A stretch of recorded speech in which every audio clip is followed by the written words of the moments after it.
All right, hello. I'm Otis Landerholm. I'm the founding attorney here at Landerholm Immigration A.P.C, where we fight for your American dream. Thank you so much for being with me today.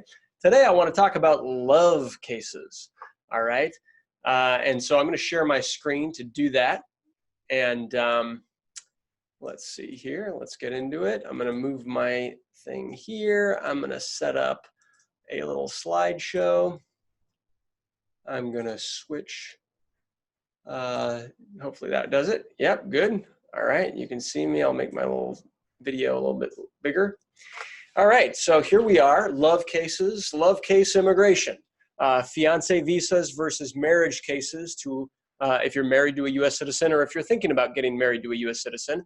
I want to just go through the process with you because I explain this a lot in consultations, and so I want to make sure that that you understand exactly what your options are. And I want you to understand, approximately the timeline and what goes into each of these cases. All right. So love cases from overseas. So if you are a U.S. citizen and if you are considering marrying or considering applying for a fiance visa, we can look at the different processes. We can talk about fiance visa on the left and we can compare it to a marriage-based green card on the right. All right, and now you want to also know that there are some other factors that you want to think about. It's not just the immigration process. Like, for example, if you really want to have your wedding be in the U.S., well, then it might be better to get a fiance visa, for example, because then your fiance can enter the U.S. on the fiance visa. You got 90 days to get married, and then you can have your wedding here in the U.S. Versus if your spouse is overseas and you're applying for them as your spouse, then if you're not married already, you got to go get married first before you can do a spousal-based immigration process. All right. So, but let's go through it step by step.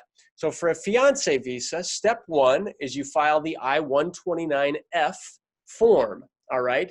The I-129F petition basically says three things, all right? First, it says that, yes, you are a U.S. citizen. Second, it says that the two of you intend to marry. And so you've got to show evidence of your relationship. And the third thing that it says, and there are some exceptions to this, is that the two of you have met physically in person at some point in the last 2 years. And you got to show evidence of that. You send it all off to USCIS, typically pretty straightforward. You include all the evidence, and then you wait. And typically 5 to 7 months-ish. There's a lot of changes, a lot of things happening within immigration right now, but that's approximately what it'll take for the I-129F to get approved. And then you'll go on to step two. Step two is what we call the DS-160, which is Department of State form, and work through the National Visa Center. The National Visa Center is part of the State Department. It's located in Rochester, New York, and you got to basically make sure that everything is there, everything's ready, all the forms that they need are ready, so that they can process your fiance's consular interview, which is step three.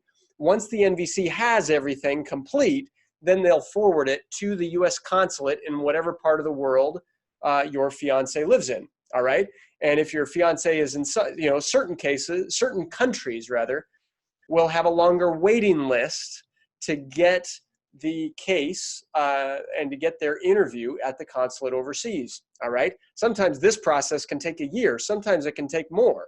All right. Just step three can take a year. All right. Sometimes not quite so bad, depending on where they are. All right. Step four is after the consular interview, then your fiance will have up to 6 months to use that visa. They'll put a stamp in her passport, a visa in her passport, and she'll be allowed to get on a plane. He or she will be allowed to get on a plane, enter the U.S., and then he or she will have 90 days to get married to their U.S. citizen fiance. All right? You got 90 days to get married. That's step four. And then step five is you submit the applications for adjustment of status, including the work permit, advanced parole, all of those other forms. You put it all together, submit the applications, paperwork, and now that process right now is taking 2 to 3 years in the U.S., and eventually they'll have an interview in the U.S. for their adjustment of status, and then they'll have green card approval if everything goes well. all right? And this is just the first green card, right? It's, there's still there's later things to take care of, the I-751, things like that. But this is the process, start to finish. And so sometimes you'll go to a lawyer, or you'll go to, somebody who's done the process, and they'll say, oh, just file a petition, no big deal, all right? But what they're talking about is just step one.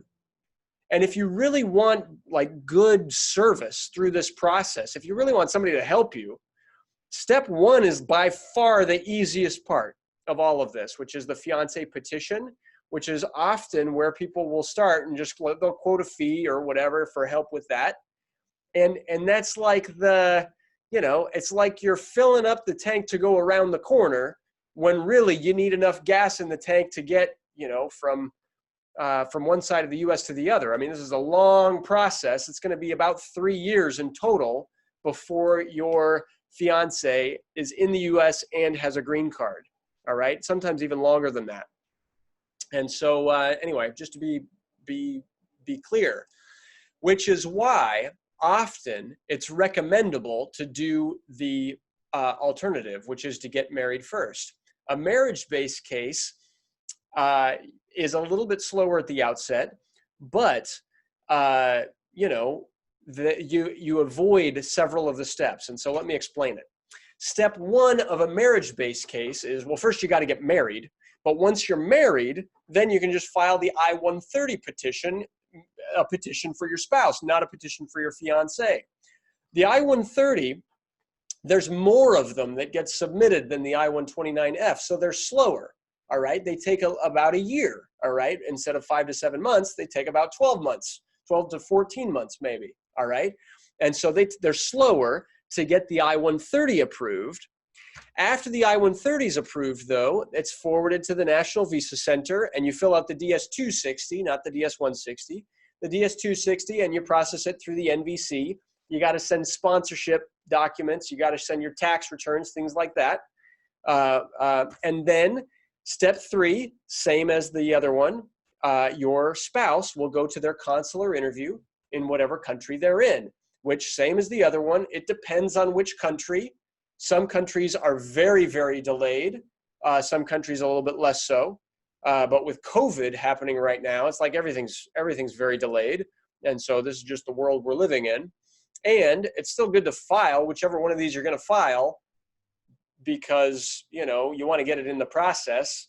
The delays are there, but let's still get going and let's get you in front of the line as much as possible.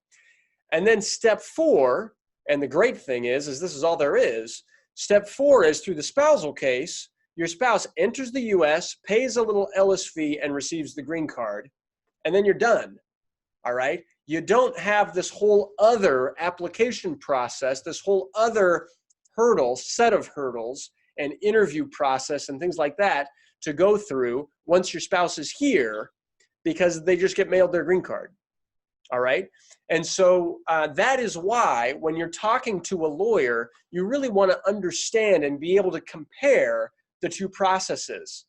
And you want to really understand, because one lawyer might quote, hey, I'm just talking about the I-129F petition, versus another one might be explaining, helping you step by step through this whole process, all right?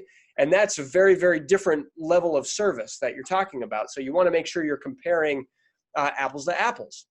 All right. And it's like sometimes the marriage-based case is a wiser option, because even if it's a little slower to get them here in the U.S., the person who's going through it really just has that interview, that consular interview, that is the nerve-wracking part of it. All right. Versus in the fiance visa side, they've got to go through a consular interview, which is nerve-wracking no matter how you slice it. But then again, once they're in the U.S., they've got to do an additional interview tied with their application for adjustment of status, all right? And now, as I mentioned, these are the two options if your loved one is overseas. They're not here in the United States. And so now let's look at the next slide, which is by far the simplest option if your loved one is here, all right? Love cases in the U.S., step one, you get married and you prepare all the forms, prepare the I-130, which is the spousal petition we talked about last time, the application for green card adjustment of status, which is on the I-485, the application for the work permit, advanced parole, I-765, and the I-131, all right? And you just submit all of that. We call it a one-step adjustment of status. If you're married, if you're an immigrant, you entered lawfully, and you're married to a U.S. citizen, you're eligible to adjust your status. You can do it all as a quote-unquote one-step adjustment of status with the petition, the application, all there, all together.